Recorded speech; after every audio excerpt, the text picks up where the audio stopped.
Hey, it's JJ, and welcome to Ask the Health Expert. But this isn't just any old Ask the Health Expert session. This is your bonus session. Yes, it's the weekend, and because it's the weekend, we are going to take some time with an amazing expert. So be on the lookout for these Saturday Ask the Health Expert bonus sessions where we're going to go deep into an amazing subject with an incredible expert to give you actionable items that you can put into your life. Hey, it's JJ here, and today's show is fascinating and fun because we're going to be talking about, we're going to actually blow up this whole concept of midlife. I don't know about you, but that just kind of makes my skin crawl. I was like, how did I get here? Wait a minute. I still feel like I'm, 30. And we're going to reframe that as middle of life. And today we're talking about kind of reinventing yourself and really figuring out where you want to be, not what you want to do. And we're doing that with my girlfriend, Sheri Salata. And met her a couple years ago. She was actually the keynote speaker at a charity event that I had in my house. And I hadn't met her before, and she's speaking, and I'm falling just in love with this woman, thinking this is going to be my new pal. She doesn't know it yet, but she's going to be, and now she is. And I just love the book that she's written. It's called The Beautiful No. We're going to be talking about this. You may know her from the Sheri and Nancy show. This is 50, The Pillar Life. And also you may know her from Oprah. Yes, I said Oprah. She worked at Oprah for 20 years, an executive producer for the last 5 of it, and produced the famous season 25 and was co-president of both Harpo Studios and OWN. So she has some amazing stories to tell, but really the biggest stories are the stories of her kind of waking up to her own life and where she wanted to be. And as you read this book, The Beautiful No, I call it the highlighter book because you're just going to relate. You're going to go, oh my gosh, she's in my head with me. And there's so many great stories and so much inspiration.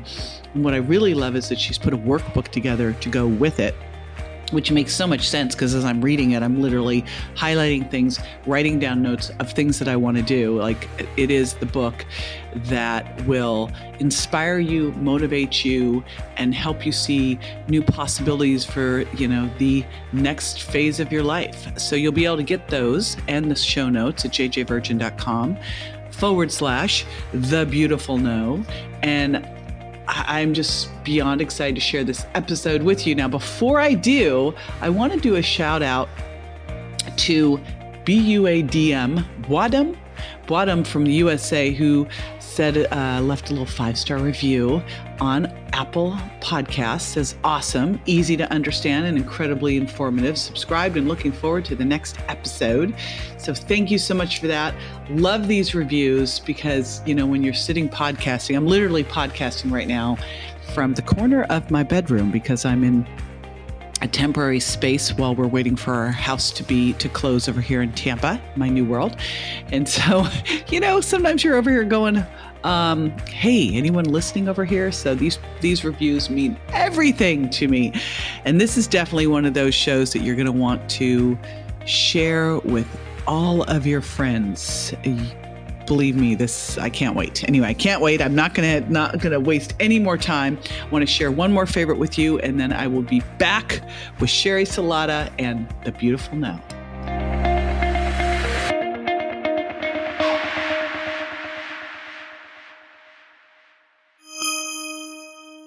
Sheri Salata, welcome to the show. I am super excited to be going deep with you today, my friend. Oh, JJ, I've been looking forward to this. I know, the person I fell in love with the minute you opened your mouth when I heard you speaking.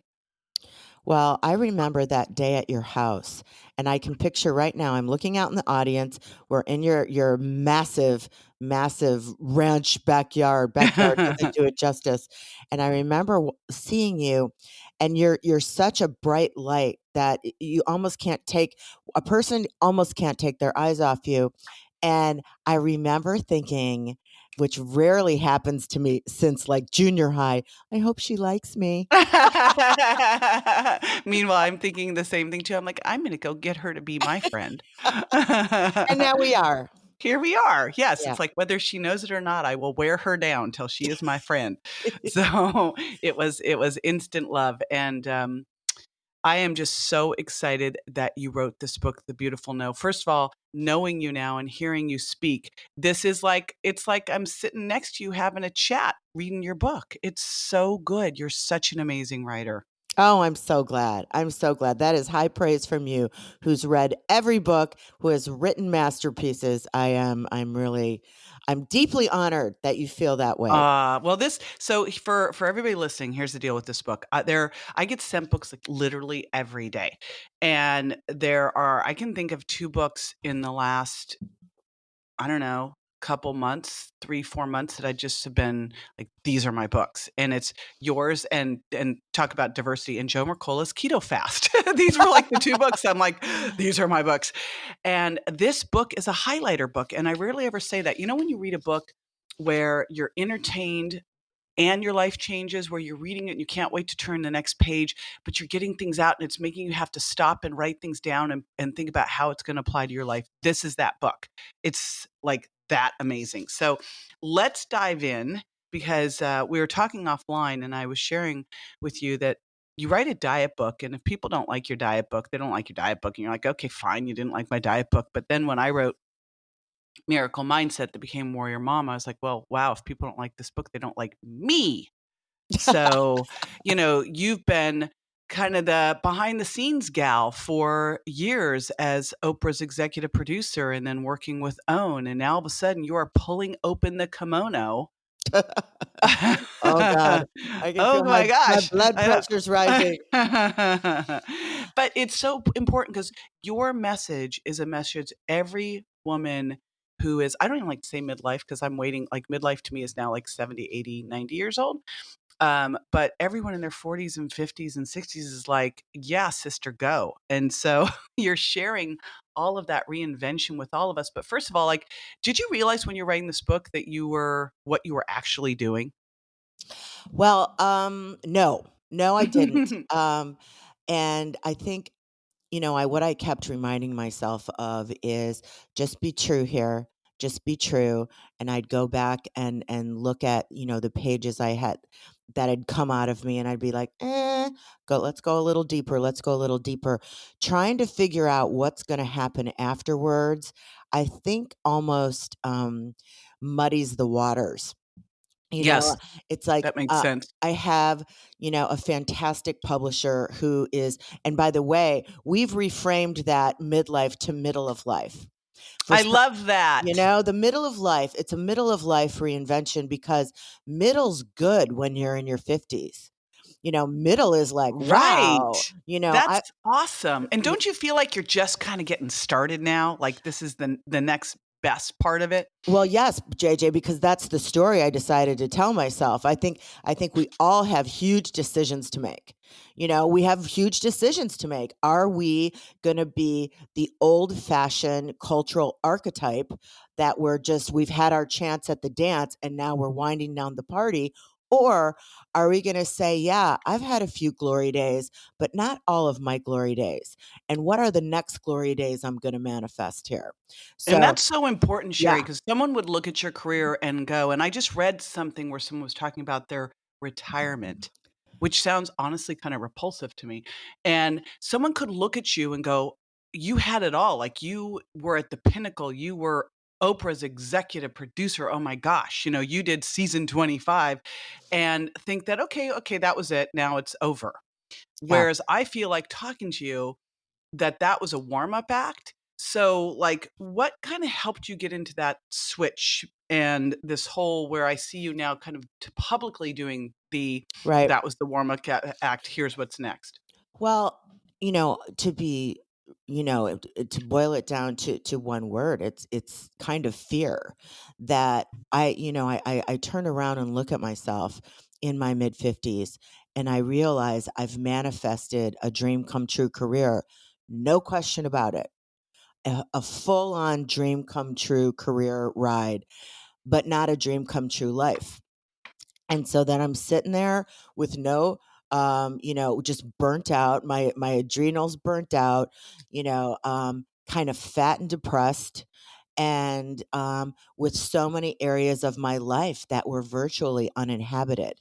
And mind you, it was all my decisions and my choices and my lack of consciousness.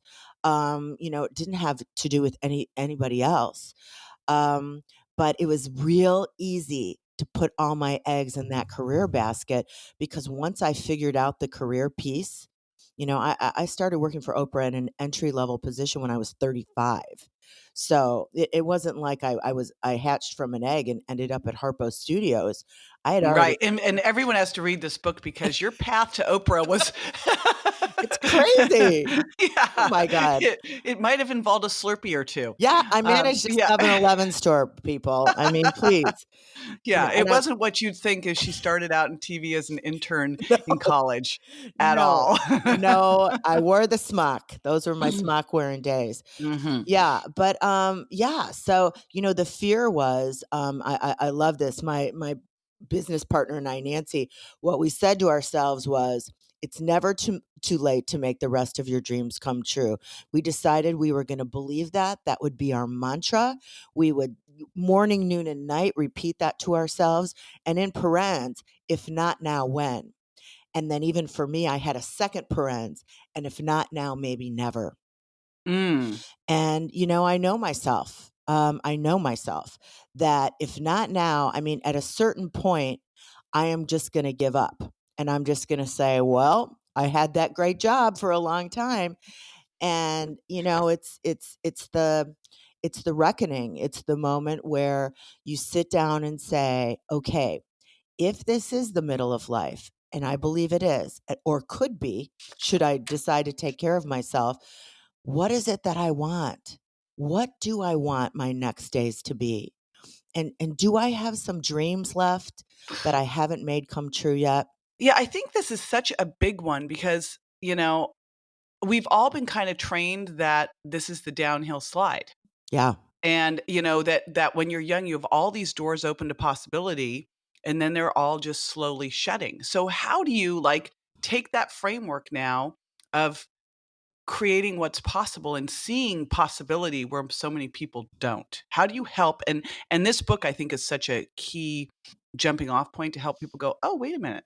But, like, that's a big thing. What would you say to the person going, "Yeah, well, that's fine for you, Sheri.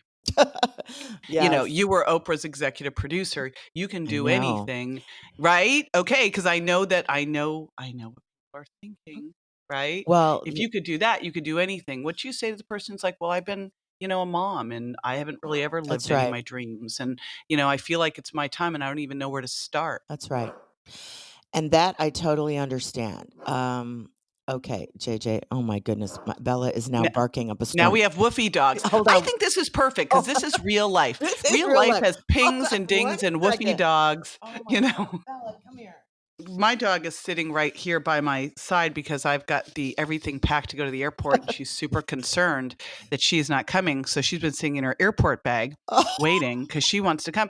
But I've been reading, you read your book and like the chapter of your Kissy's rules for a happy life. Oh yes. my gosh. I'm like, I need to find the dog whisperer who would tell me what my dog is thinking. I know. Um, Listen, there's lessons in everything. Oh my goodness, it's so good. Okay, so let's go back to the person listening because Yeah, I think this is the most like I've made a flip in my life that had to happen because the alternate is horrible of like, what if everything was a warm up and now you can really have everything you ever wanted? You just have to figure out what those things are. Maybe it's the love of your life, maybe it's the next career of your life, maybe it's having the best health and climbing Mount Kilimanjaro. What is it? that's right. Well, first of all, I think it's there's a so all of us in the middle of life, there's a cultural thing that we have to overcome a little bit. And one of the things, we say that, oh, Sheri, you were the Oprah's executive producer. Yes, I had all the information, so I should have figured this out years ago, and I didn't. So that I'm a bit of a cautionary tale that way. Um, but um, I think it begins with, first of all, understanding that this second half, radical self care has to be a top priority. because all those practices, whether it's as simple as your water intake, your movement, your body movement, some meditation, some mindfulness, taking a walk, being outside in nature, all those things that were on our bucket list or our someday list or when I have time list, those are the feel good practices. And feeling good is the beginning of being able to dream some new dreams. It's very hard to dream new dreams when you're kind of depressed and feel like you don't even have the energy to think up what you want to do in the second half of life. So it's kind of just tapping yourself on your thigh with your hand and saying, "Okay, come on, one little step, one more little step, one more little step," until you start to feel inside. And we all know what this feels like when you start to feel that hope stir, where you start to feel a little bit like, well, maybe I can. And what if I possibly do this? And well, maybe I can have more. And you start to kind of stir that bit of energy up. That's when you can start dreaming again. But you gotta give yourself a little tender encouragement just to get going. Well, I think some of that comes down to this was a crazy thing. I was surveying my community and I said, if you're not where you want to be with your weight or your health, why not? Why Yeah. not? I totally expected it would be because I'm not going to give up my cheese. I honestly, that was like, it's got to be cheese, right? Isn't it? It's a deeper issue than cheese, it turns out.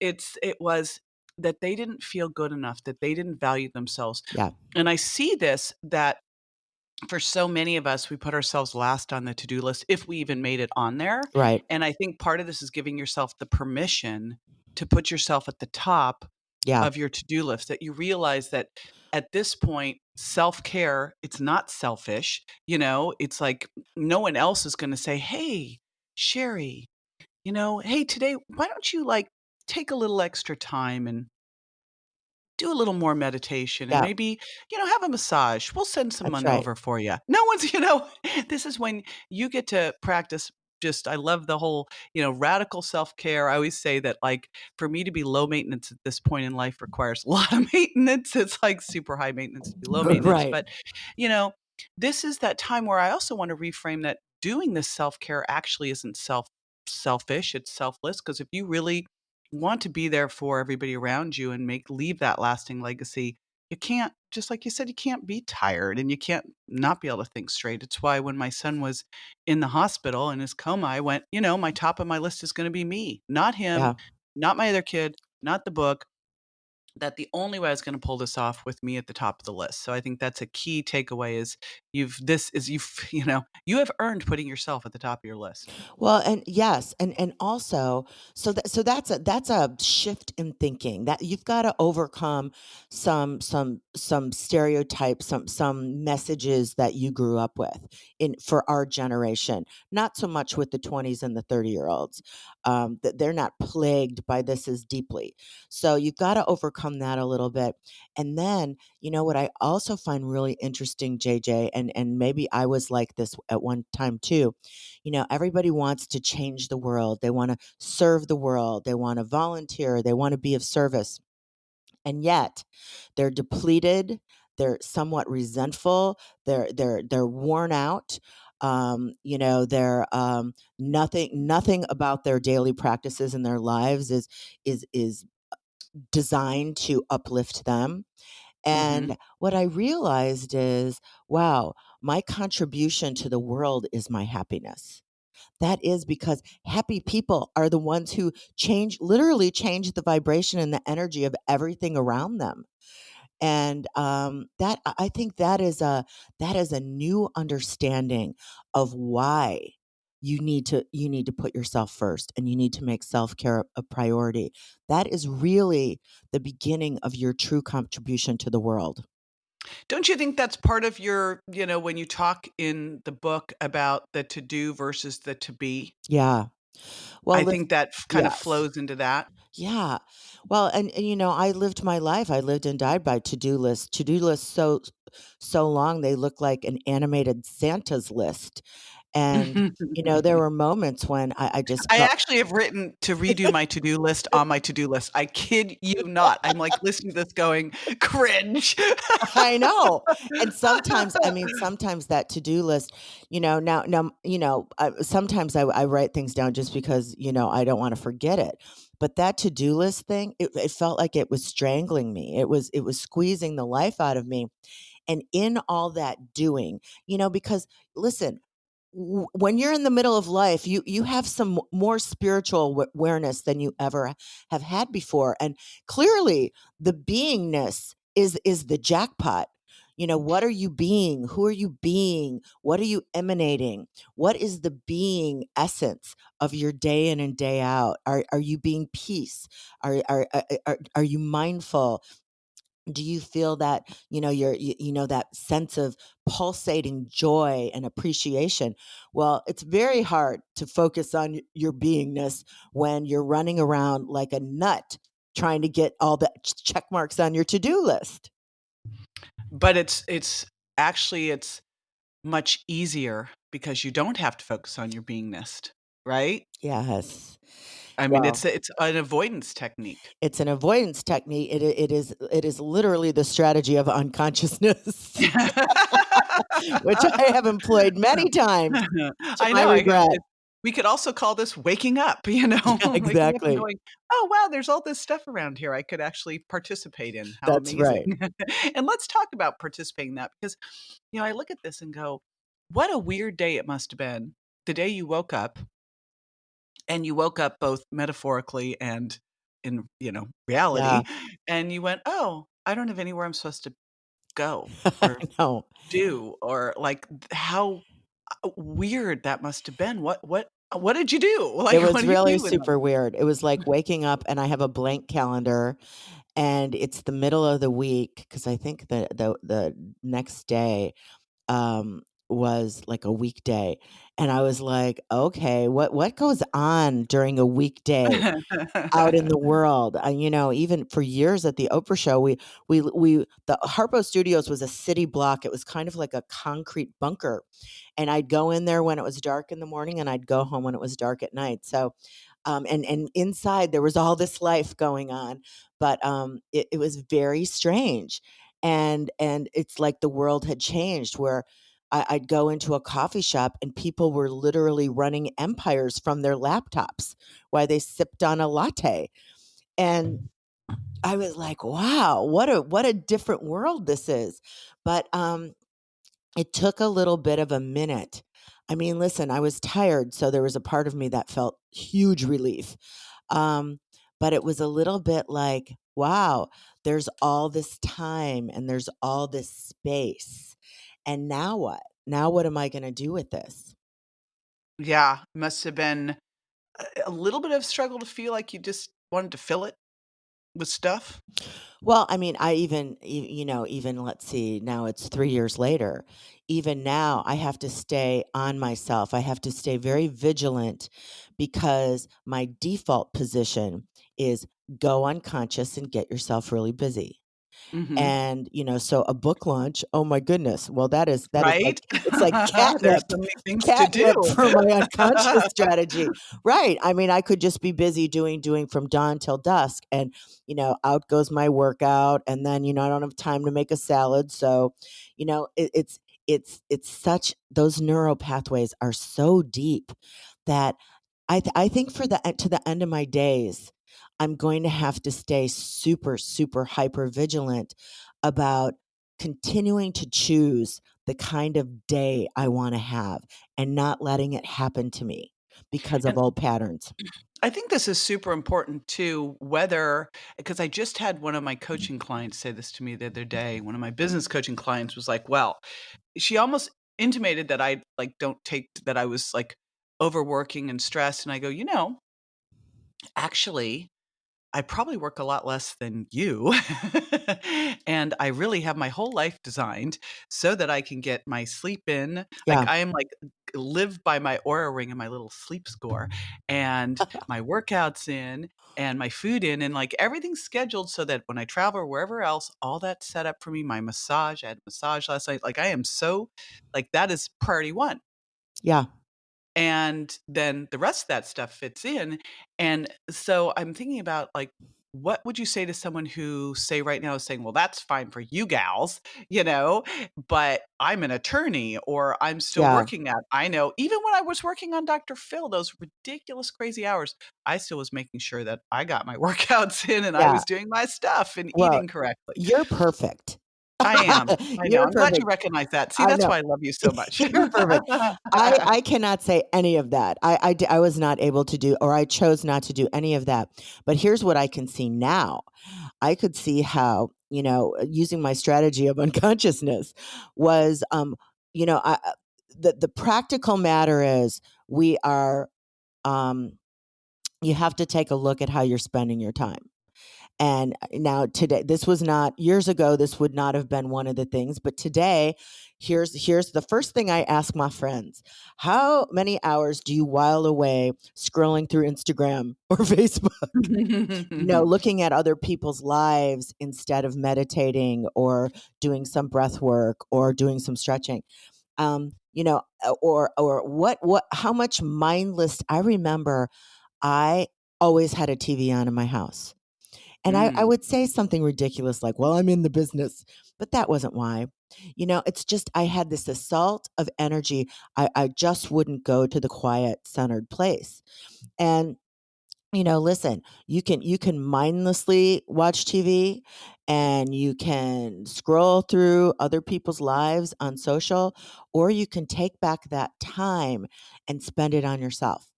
And that's the first place I'd look to find the extra time to begin to just to slowly begin. You don't do it in a day, but slowly begin to turn. And I'm still doing it. Me too. Don't call me perfect I'm either. I'm still doing it I'm too. still doing it. It's We're all doing I'm it. looking It's for the those process. net gains, Mhm. 10 steps forward, 7 steps back, 3 steps net gain. So let's talk about those, because I'm thinking when Grant was in the hospital, here I am standing next to my son in a coma and thinking, all right, well, I'm not leaving here and I've got to launch a book and I've got to take care of my other son.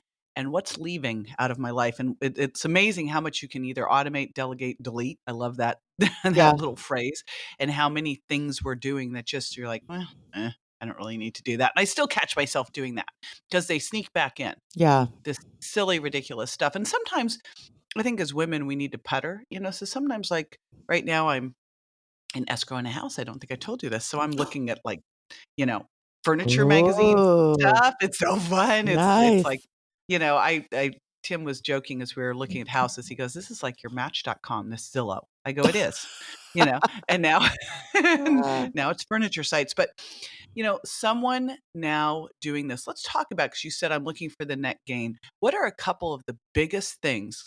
Because I think this is a great kind of wrap up. The biggest shifts you've made that are someone could start to look at for their own life that are giving you those great net gains. making sure that my meditation practice is consistent.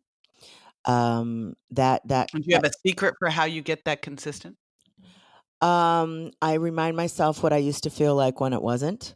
I I'll sit down, and even if, like, well, it's not going to work today. It's just not going to work today, but I'm going to sit down anyway, and I'm going to give it a whirl. It's just non-negotiable.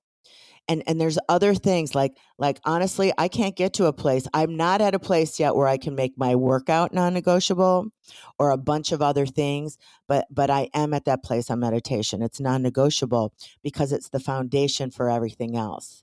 It's easier for Mhm. me to follow through. Well, and I also think you pick something that is important, that you can have a win on, and you do that one, and then you go to the next one. That's right. Instead of saying, "You know what? I'm gonna exercise, I'm gonna eat right, I'm gonna get my sleep, I'm That's gonna right. meditate." It's like, "Oh, good lord. No, you're not either. Just pick That's one." right. You know? If you pick one, feel Stop it. better, then what else do you wanna do for yourself? Like, Mhm. you literally choose things that put you in the mood to honor and love yourself. So I still have meditation on the list, you see? Yeah. So I'm not Miss Perfect. I don't know. You're pretty good. You're a guiding star, girl.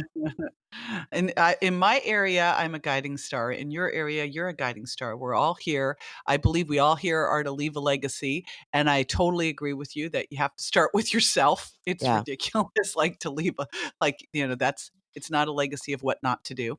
So let's not leave that one. And I love this idea of just starting with that thing and just making it non-negotiable Yeah. and just moving forward. And that's kind of like the opportunity. We're here we are in what we're now terming the middle of life because it's so much more exciting and inviting and positive. And that's the opportunity. We're so much smarter. We care less about what other people think. We care more about what we think. And that's the big opportunity. Like to really make sure that your glory days are ahead of you. Oh, that's so beautiful. That's a great, great way to end. And what I love is this that you've created a workbook to go with the book. I love that so much Yes. because I literally so I was on the Stairmaster and I was doing my burst training with the book, jumping off the Stairmaster to make notes about what things I needed to implement because it really needs a workbook. So I love the fact that you created a workbook, and I love the fact that it's my favorite word, free. Yes. That's even more exciting. Yay. So, yay, double yay. So, everyone is going to be able to grab this, get this for free at jjvirgin.com/the beautiful no. An amazing title for a book. It will make sense when you read it. And this is a book that you are going to want to get the physical copy of because it's a highlighter book. I mean, I literally am holding it right now. The cover's all wrinkled up now. I've been dragging it around all over the place. It's always in my carry-on because it's just so good. JJ, So I'm thank you. super excited about this. And I don't, literally, I mean, I get sent tons of books. This is one of those. I know we're having a meeting of our group, and I pinged Sheri immediately and was like, will you do a book reading? And can we talk about upliftment? And there's literally principles in this book that are becoming my guiding principles. So it is that level of amazing. So I'm super excited for everyone to get this and to get this workbook again, jjvirgin.com/the beautiful no. And I just love and adore you to pieces. I'm so excited that you agreed to be my friend so quickly and I didn't have to like stalk you for years, but I would have. Oh my gosh, you are amazing. And this is, I can't even tell you, my heart is soaring. And I love you so much, JJ. I love you too. Now here's what I'm going to do after the break. So everybody stay with me. I'm going to kind of go through my top takeaways and what you can put into immediate action from what I've read with Sheri. So stay with me.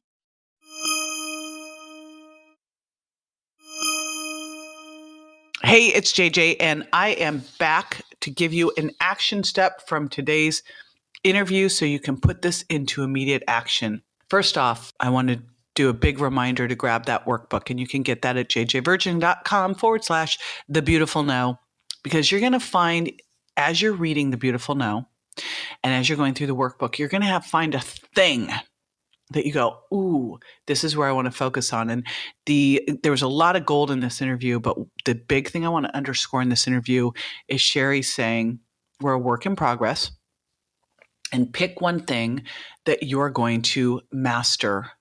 And once you've mastered that, then go on to the next. We tend to look at things and go, oh my gosh, I need to improve. I'm going to do all of these things. And when you decide, try to do a whole lot of stuff, nothing happens. But if you just pick one thing that you can win at and build on that, once you've got that one dialed, then go to the next. If you look at the way that I approach all of my different health programs, we never sit down and go, hey, this is so great. Actually, I did approach this at the beginning, but discovered that it doesn't work. So at the beginning, the big way I approached all of this was, here's what we do. This is how we're going to start. We are going to start with just one thing. So maybe it's food intolerance, or maybe it's sugar, or maybe now it's fitness. Pick that thing that you can really dial in. And then once you've got the one dialed, go on to the next. When I read the book, the concept that just jumped out at me and said, this is where I really want to focus and work is upliftment. And upliftment, you might think, how can I help other people lift? No. Upliftment starts with you. And how can I become a better person? What can I do? And I know that was My big one that I am working on right now is upliftment, living that way. So I can't wait to hear from you as to which one of these things resonates for you, where you're going to start. Love to hear from you on social media, Instagram, jj.virgin, or Facebook, jjvirginofficial. And one big reminder, if you've not left a review yet, oh my gosh, they make our day. So me and the whole team, all of Team JJ, read those reviews. So I would so appreciate that. And of course, while you're there, remember to subscribe so you do not miss any of the juicy goodness that comes out of these shows, like today's one with Sheri. All right. Thanks so much. See you next time.